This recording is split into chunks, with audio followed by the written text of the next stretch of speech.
Ating unang balita, sa gitna ng patuloy na pagulan at pagbaha, dulot ng habagat, hindi tumitigil ang Eastern Police District sa pagbibigay ng tulong at suporta sa mga apektadong residente sa kanilang nasasakupan.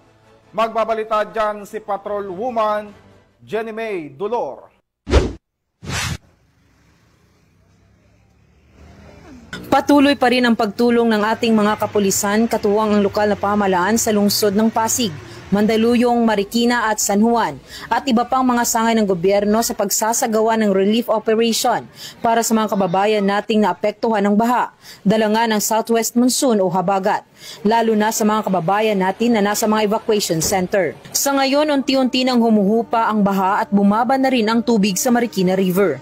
Mula 3rd alarm noong Martes, bumaba na ito sa 1st alarm. Subalit patuloy pa rin ang pagbabantay sa lagay ng panahon dahil sa pabugso-bugsong ulan na posibleng magpapataas ulit ng mga tubig sa ilog. Ang ating mga kapulisan naman dito sa buong Metro East ay patuloy sa pagsasagawa ng seguridad.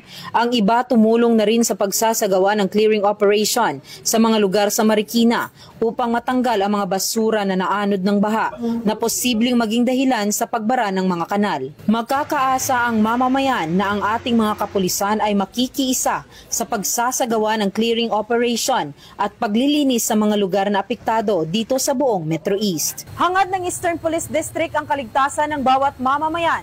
Ako po ang inyong Police News Network Correspondent, Patrol Woman Jenny May Dulor, alagad ng batas, tagataguyod ng Balitang Pulis.